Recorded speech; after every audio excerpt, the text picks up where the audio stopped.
Hello viewers, আসসালামু আলাইকুম। কি অবস্থা সকলের? আশা করি সকলে ভালো আছেন। সো ভিউয়ার্স, আজকে অনেকদিন পর আমরা বানাতে যাচ্ছি পেয়ারার এবং ডিমের টক ঝাল আচার। তো আপনারা দেখতেই পাচ্ছেন আমরা এখানে বিভিন্ন উপকরণ নিয়ে নিয়েছি। সো ফার্স্টে আমরা দিয়ে দিলাম শুকনো মরিচ, এরপর দিয়ে দিলাম পরিমাণ মতো লবণ, চিনি দিয়ে দিব পরিমাণ মতো, এর মধ্যে দিয়ে দিব লেবুর রস,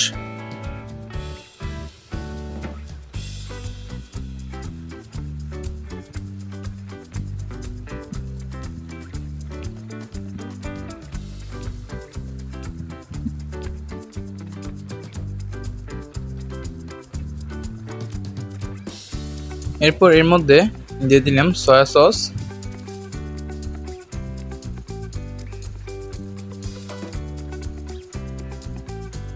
এর মধ্যে দিয়ে দিচ্ছি তেঁতুল। এখন উপকরণগুলোকে আমরা ভালো করে বেটে নিব। এর মধ্যে কিছু রসুন অ্যাড করে দিলাম, তো মিক্স করে নিব।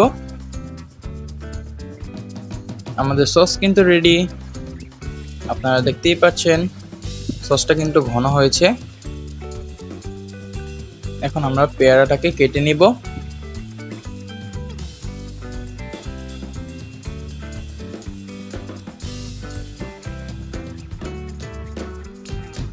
তো ভিউয়ার্স, আপনারা তো দেখতেই পাচ্ছেন আমাদের সস রেডি, আমাদের পেয়ারাও কেটে নিয়েছি।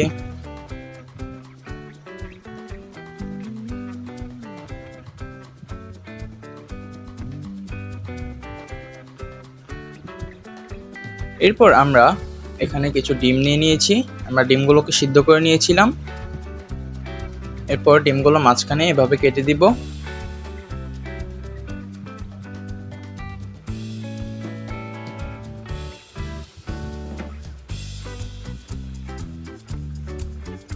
এরপর এর মাঝখানে আমাদের সসগুলোকে দিয়ে দিব।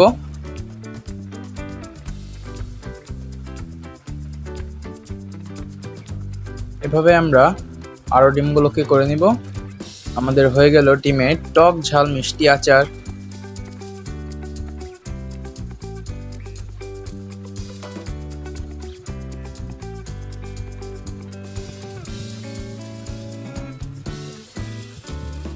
এখন আমরা পেয়ারাগুলোকে কুচি কুচি করে কেটে নিয়েছি।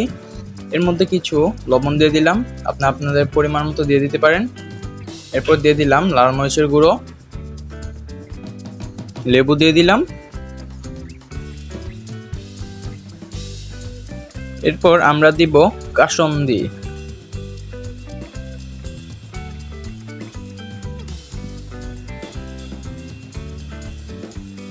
এখন আমরা পরিমাণ মতো চিনি দিয়ে দিব। চিনিটা আপনারা আপনাদের স্বাদ মতো দিতে পারেন। এরপর আমরা আমাদের সসগুলো দিয়ে দিব, মিক্স করে নিচ্ছি। আমাদের মিক্স করা হয়ে গেছে। আপনারা তো দেখতেই পারলেন আমাদের পেয়ারার টক ঝাল মিষ্টি আচার হয়ে গেল। সো ভিউয়ার্স, আপনাদের যদি ভিডিওটি ভালো লেগে থাকে ভিডিওটি লাইক করে দেবেন, ভিডিওটি বেশি বেশি করে শেয়ার করবেন। চ্যানেলে যদি নতুন হয়ে থাকেন এখনই সাবস্ক্রাইব করে দিন। আজকে এই ভিডিওটি আপনাদের জন্য এ পর্যন্তই ছিল। আল্লাহ হাফেজ।